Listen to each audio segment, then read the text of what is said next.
En Primera de Juan, capítulo 5, quiero leer una porción para entrar en la predicación de la palabra del Señor. Verso 18, verso 19 y verso 20.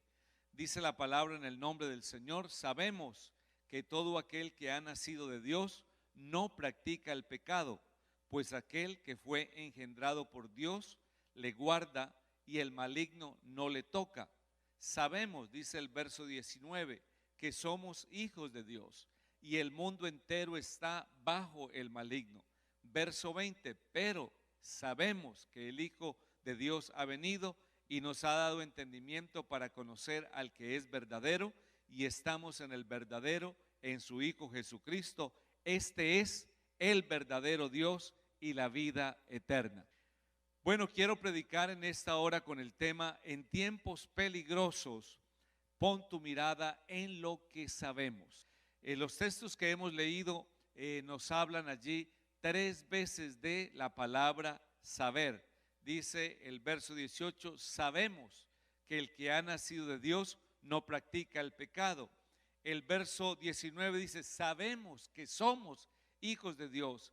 Y el verso 20 dice: sabemos que el Hijo de Dios ha venido y nos ha dado entendimiento para conocer al que es verdadero, y estamos en el verdadero.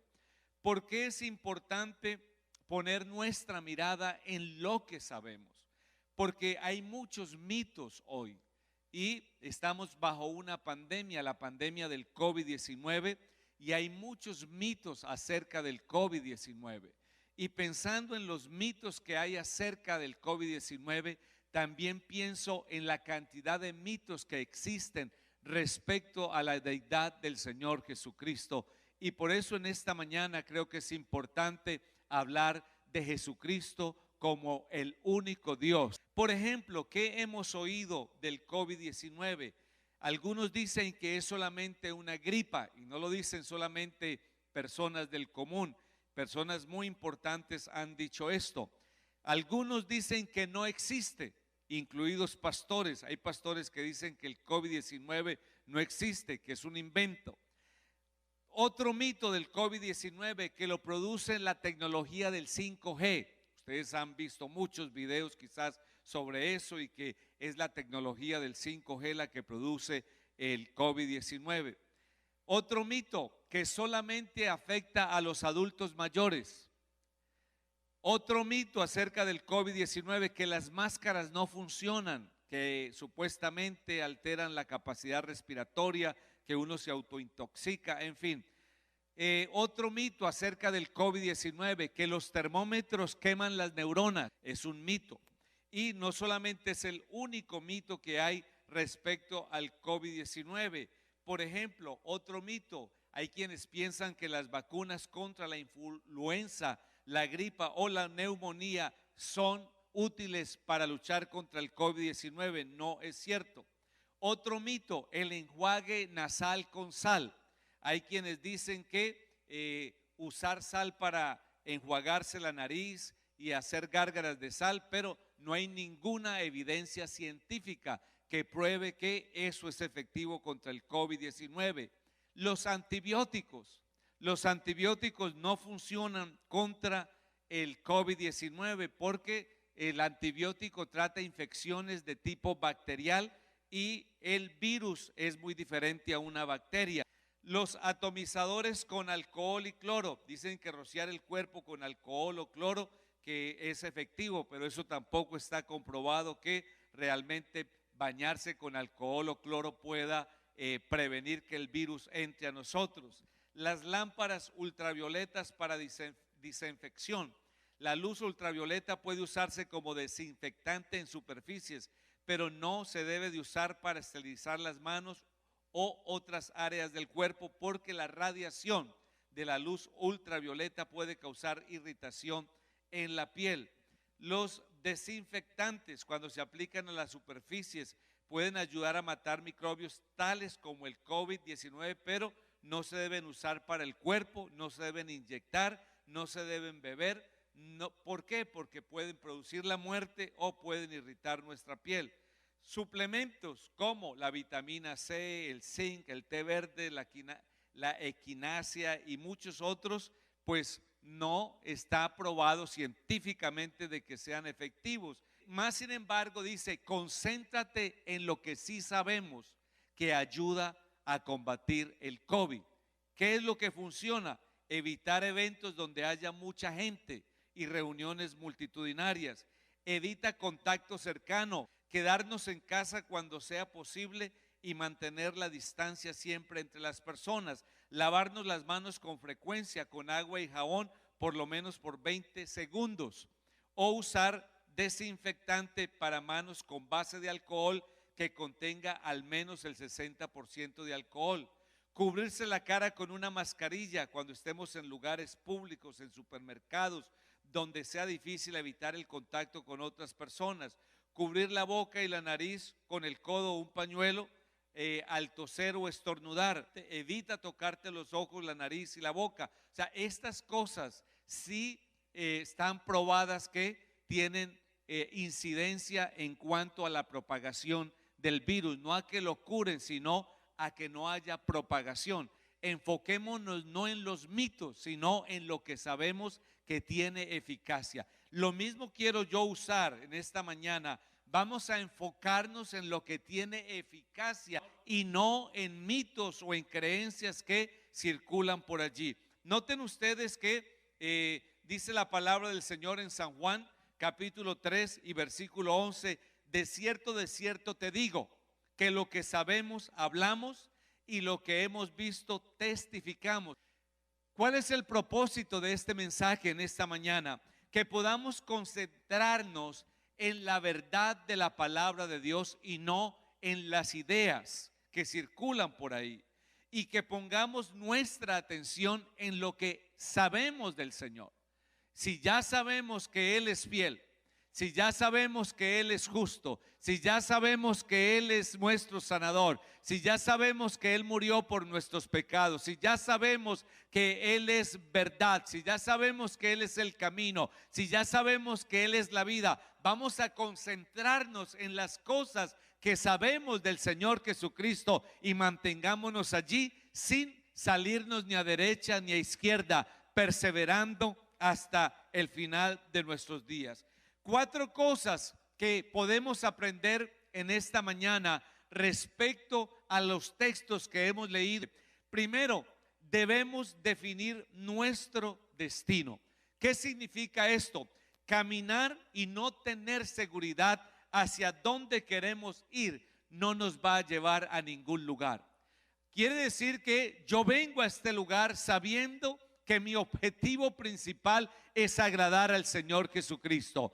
Y vengo a este lugar creyendo que hay una patria celestial, hay un lugar destinado para mí en el Señor Jesucristo.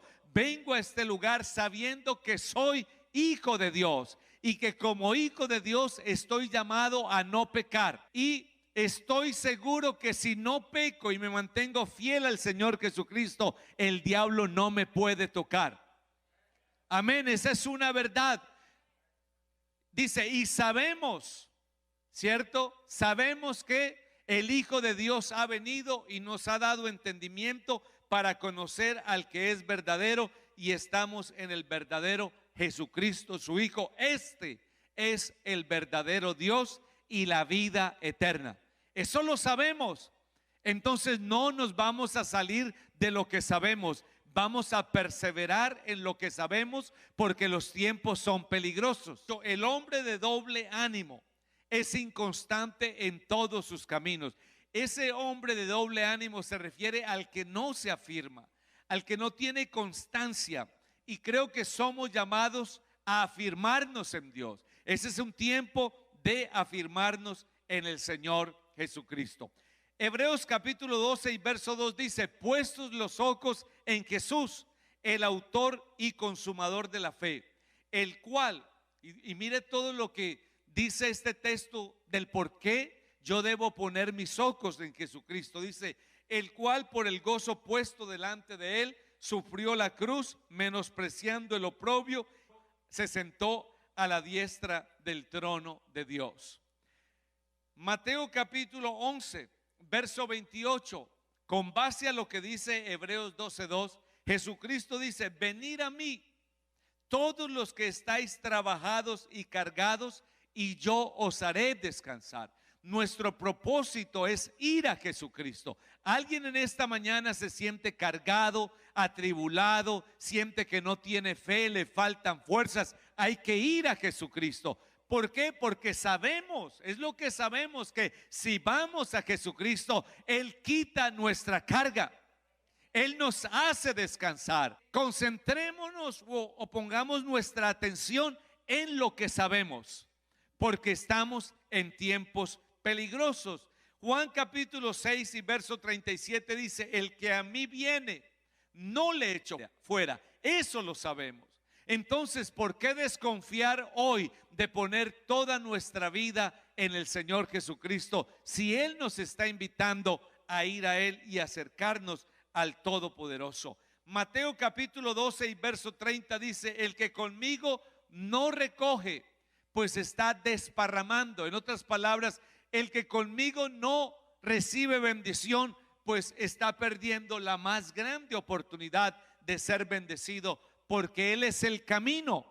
Amén. Porque Él es el Señor, porque Él nos llama a Él. Entonces definamos nuestro destino en esta mañana y acerquémonos con confianza al Señor Jesucristo. La segunda cosa que aprendemos de estos versos en esta mañana es que es importante descubrir dónde estamos, porque dice la palabra del Señor: sabemos que estamos en el verdadero, ¿cierto? El Hijo de Dios ha venido, nos ha dado entendimiento para conocer al que es verdadero, y estamos. Entonces yo te pregunto en esta mañana: ¿sabes dónde estás? Y si no lo sabes, pues vamos a descubrir dónde debemos estar y por qué es importante que nuestra fe no mengue, sino que nuestra fe aumente. ¿Por qué? Porque quien sabe dónde está no se mueve. Si sabemos que estamos en el verdadero, no nos vamos a mover de ahí. Pero si yo no sé dónde estoy, fácilmente voy a ser movido, fácilmente voy a ser arrastrado. En segunda de Tesalonicenses, hablando de tiempos peligrosos, en el capítulo 2 y verso 2, dice la palabra del Señor: no os dejéis mover fácilmente. ¿De qué? De vuestro modo de pensar. O sea, que como tú piensas, no te dejes mover. No os dejéis mover. Nosotros sabemos a quién hemos creído. El que está en Jesucristo está confiado. Sabe que el Señor Jesucristo nunca falla. Él nunca llega tarde. Él nunca nos va a decepcionar. ¿Por qué? Porque Él es el mismo. Es lo que dice Hebreos capítulo 13 y verso 8. Dice: Jesucristo es el mismo de ayer, hoy y por los siglos. No os dejéis llevar. No te dejes. La persona que sabe dónde está no se deja arrastrar. Dice: no os dejéis llevar de doctrinas. Hoy hay muchas doctrinas, no solamente religiosas.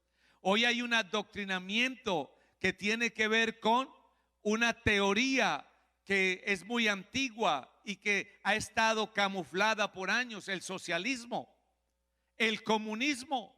¿Quién iba a pensar que en esta nación íbamos a estar luchando contra ese adoctrinamiento que comenzó en las escuelas y en las universidades y que caló en la mente de muchos jóvenes? Porque lo primero que hace este adoctrinamiento es quitar a Dios del medio. Esa es la base de todo socialismo y de todo comunismo: sacar a Dios de nuestras vidas. Yo leí un libro hace muchos años, se llamaba El Hermano Andrés, que llevaba Biblias de contrabando allá atrás de la cortina de hierro, y en el año 52 ocurrieron esos hechos llevando el Biblias. Dice que en Hungría caminaban los jóvenes, cientos de jóvenes marchaban por las calles proclamando al Estado como el nuevo Dios y diciendo: aunque llueva y aunque haga el tiempo que haga, habrá comida, porque el Estado nos dará la comida. Pero no llovió, no hubo cosecha y no hubo comida, porque el Salmo 107 dice que es el Señor el que abre los cielos y el que da provisión. Y si quitamos a Dios, no nos queda absolutamente nada. Si tú quitas a Dios de tu vida, no nos queda absolutamente nada. Y el joven cristiano tiene que saber dónde está parado, en Jesucristo. Amén. Nosotros sabemos que el Hijo de Dios ha venido y nos ha dado entendimiento. ¿Por qué? Porque sabemos que el mundo entero está bajo el maligno, pero nosotros somos hijos de Dios y como hijos de Dios no pecamos, como hijos de Dios no desobedecemos al Señor, como hijos de Dios nos mantenemos firmes en nuestra fe y en nuestras convicciones. Porque si lo sacamos de nuestras vidas, ¿qué nos queda? ¿Cuál es la esperanza que tiene una sociedad cuando quita a Dios del camino? Los hombres buscaron muchas perversiones, ¿cierto? Es por causa del pecado, por causa de la maldad, pero nosotros somos del Señor Jesucristo. Por eso Juan dice que cuando uno está en Dios no peca y el maligno no puede tocarte. Pero hay que saber dónde estamos. Porque buena cosa es afirmar el corazón con la gracia, no con viandas que nunca aprovecharon a los que se han ocupado de ellas. Esas viandas que habla ese capítulo 13, ahí en los versos siguientes, tiene que ver con todo lo que se ofrecía en el santuario, en el templo. Pero ahora nosotros tenemos un camino nuevo, vivo por el Señor Jesucristo. Sabemos que este es el verdadero Dios y la vida eterna. Por eso, estar en Jesús significa estar en la verdad. San Juan capítulo 14 y verso 6 dice: yo soy el camino, la verdad y la vida. Nadie viene al Padre sino por mí. Si me conocieseis, también a mi Padre conoceríais, y desde ahora le conocéis y le habéis visto. Felipe le dice: Señor, muéstranos al Padre y nos basta. Y Jesús le dice: tanto tiempo hace que estoy con vosotros y no me has conocido, Felipe. El que me ha visto a mí, dice el Señor, ha visto al Padre. ¿Cómo dices tú, muéstranos al Padre? ¿No crees, San Juan 14:10, no crees que yo soy? ¿No crees que yo soy? Las palabras que yo os hablo, no las hablo por mi propia cuenta, sino que el Padre que mora en mí hace las obras. Por eso Pablo, cuando escribe 2 de Corintios capítulo 5 y verso 19, dice: Dios estaba en Cristo. Amén. Dios estaba en Cristo reconciliando consigo al mundo, no tomándoles en cuenta a los hombres sus pecados, y nos encargó a nosotros la palabra de la reconciliación. Los que saben dónde estamos, dice, oímos la voz, lo reconocemos, reconocemos la voz del Señor y le seguimos. Y cuando uno sigue a Jesús, dice: yo les doy vida eterna. Dice: y los que me siguen, yo les doy vida eterna y no perecerán jamás, ni nadie los arrebatará de mi mano. Mi Padre que me las dio es mayor que todos, y nadie las puede arrebatar de la mano de mi Padre. Yo y el Padre uno somos. Usted se da cuenta que Jesús dice: nadie las arrebata de mi mano, porque están en la mano de mi Padre. Pero es que el Padre y yo uno somos. Primera de Juan capítulo 2 y verso 22 dice: ¿quién es el mentiroso? Sino el que niega que Jesús es el Cristo. Este es anticristo. El que niega al Padre y al Hijo es el anticristo. Dice: todo aquel que niega al Hijo no tiene al Padre. Pero el que confiesa al Hijo, ¿qué pasa? Tiene también al Padre. Amén, porque Jesucristo es Dios manifestado en carne. Él es la imagen del Dios invisible, el primogénito de toda creación. Entonces, ¿dónde estamos? En Jesucristo. Tercero, para ir avanzando en esta mañana, debemos edificar sobre lo que yo sé. Edifica tu casa sobre lo que sabes, no sobre lo que no sabes. Hoy hay muchas personas edificando su fe sobre lo que no saben, sobre lo incierto, sobre lo inseguro. Pero nosotros debemos edificar nuestra fe sobre lo que sabemos. ¿Qué sabemos? Que Jesucristo es el verdadero Dios y la vida eterna. Edifica tu fe sobre ese conocimiento. Primera de Timoteo capítulo 3 y verso 16 dice: indiscutiblemente grande es el misterio de la piedad. Dios fue manifestado en carne. ¿Por qué? Porque esas promesas estaban en el Antiguo Testamento. Las promesas de Dios ser manifestado en carne. Y encontramos todas esas promesas. Isaías capítulo 7 y verso 14 dice: he aquí la Virgen concebirá y dará a luz un hijo y llamará su nombre Emanuel. ¿Qué significa la palabra Emanuel? Dios con nosotros. Isaías capítulo 9 verso 1 dice: mas no habrá siempre oscuridad para la que está ahora en angustia, tal como la aflicción que le vino en el tiempo que livianamente tocaron por primera vez a la tierra de Zabulón y la tierra de Neftalí. Pues al fin llenará de gloria el camino del mar de aquel lado del Jordán, en Galilea de los gentiles. El pueblo que andaba en tinieblas vio gran luz.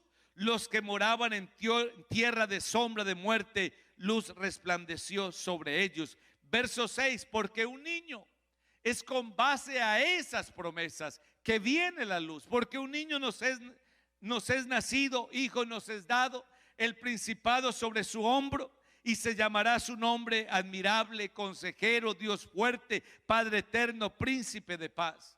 Lo dilatado de su imperio y la paz no tendrán límite sobre el trono de David y sobre su reino, disponiéndolo y confirmándolo en juicio y en justicia desde ahora y para siempre. El celo de Jehová de los ejércitos hará esto.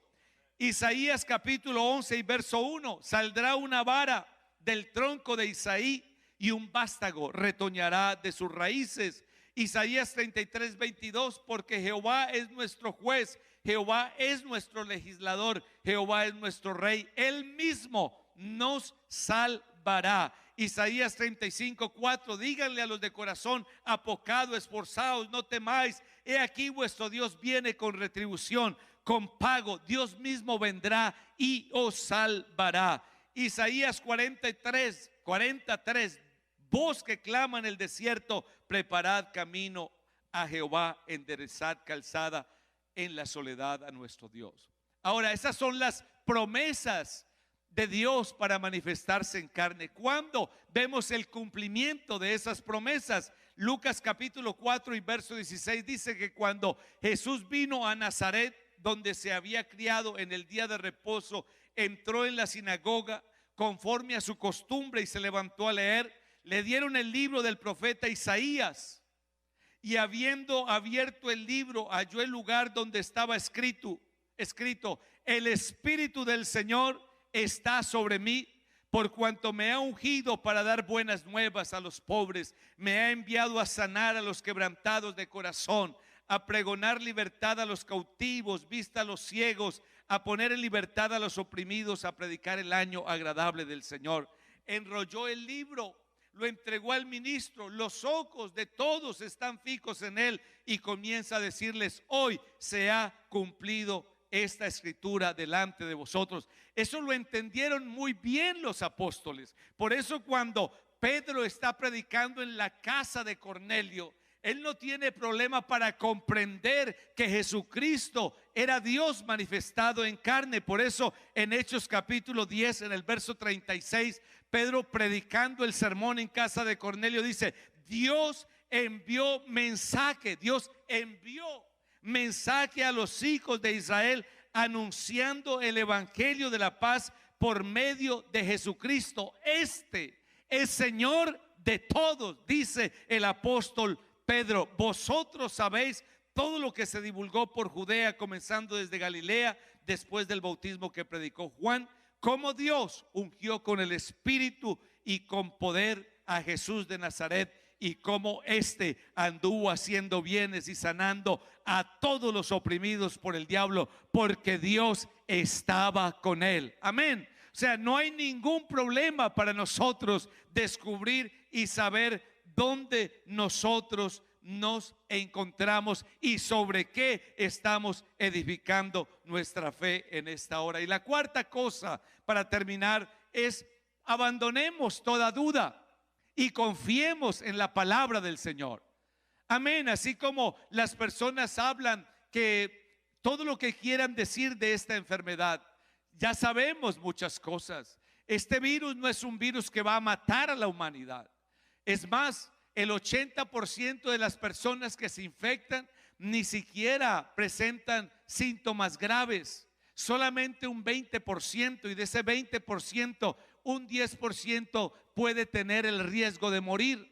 ¿Qué es lo que pasa? ¿Por qué tantas medidas? ¿Por qué el lockdown? ¿Y por qué cuarentena? Porque lo que sí puede hacer este virus es colapsar los sistemas de salud. Eso sí lo puede hacer. Y eso es lo que procuran las autoridades prevenir. Porque usted se imagina 10,000 personas que no puedan respirar y acudan al mismo tiempo a los hospitales. No hay hospital suficiente para atender una necesidad de ese calibre. ¿Qué sistema de salud puede atender 30 o 40,000 personas que no pudieran respirar? No es que se vayan a morir del COVID, pero podemos tener una insuficiencia respiratoria, y esa insuficiencia respiratoria nos puede llevar a un paro respiratorio, y ese paro respiratorio puede matar a cientos de personas. Se explica en la razón por la cual se toman estas medidas, porque hay gente vulnerable. Así que el COVID es algo que es real. De hecho, aquí vemos ya varias personas que nos infectamos, hemos salido de ese proceso, algunos más graves que otros, pero sabemos que es una cosa que está ahí, y por lo tanto debemos enfocarnos en prestarle atención a aquellas cosas que funcionan respecto a esta pandemia. Lo mismo pasa con el Señor Jesucristo, lo mismo pasa con su palabra. Ya sabemos lo que Él es, ya sabemos que Él es el Señor, ya sabemos que Él es nuestro Redentor, ya sabemos que Él es nuestra paz, ya sabemos que Él es el mismo de ayer, de hoy y por los siglos. Sabemos que Él es fiel, sabemos que Él no cambia. Entonces saquemos toda duda, quitemos toda duda y movámonos bajo la voluntad de este, a quien la Biblia llama el verdadero Dios y la vida eterna. ¿Por qué es importante quitar toda duda? Porque Jesús es la piedra. Dice Hechos capítulo 4 y verso 11 que Jesús es la piedra reprobada por los edificadores. ¿Qué quiere decir reprobada? Rechazada. Jesús es el rechazado. El hombre que no puede creer rechaza a Jesús, le cierran las puertas. Pero para nosotros Él es el Señor. Para nosotros Él es nuestro Padre. Para nosotros Él es nuestro proveedor. Hermanos, el Señor es el sanador. Yo puedo decirlo en esta mañana: Jesús es el sanador. ¿Por qué lo digo? Porque lo dice la palabra del Señor, y porque lo he visto sanando mi cuerpo. Y he visto sanar otros cuerpos, y no tengo dudas en esta mañana de que Jesucristo es el sanador. Yo sé que Jesucristo es el Salvador. ¿Por qué lo sé? Porque he visto a Jesucristo salvarme a mí, y he visto a Jesús salvar a otros. Porque he visto milagros, maravillas, prodigios, cosas extraordinarias del Señor. Hoy puedo testificar que Dios es bueno, que Dios es fiel. Hermanos, por eso y muchas otras razones, nosotros creemos que Jesucristo salva, que Jesucristo restaura, que Jesucristo levanta. Él es la piedra reprobada por los edificadores, pero no hay otro nombre bajo el cielo dado a los hombres en el cual podamos ser salvos. En ningún otro hay salvación, porque no hay otro nombre bajo el cielo dado a los hombres en el cual podamos ser salvos. Gracias por nuestro Señor Jesucristo. Gracias por esta salvación tan grande. Gracias porque puedo cantar en esta hora: soy salvo, Cristo me salvó. Soy sano, Cristo me sanó. Soy feliz, Cristo me ha hecho feliz. Aleluya. Tengo vida. ¿Por qué? Porque Jesucristo me ha dado vida. Aleluya. Y por eso puedo decir: a Él sea la gloria, a Él sea la alabanza, a Él sea el honor, a Él sea todo reconocimiento. A Dios sea en esta hora todo lo que tengo y poseo. A la gloria sea para el Señor Jesucristo.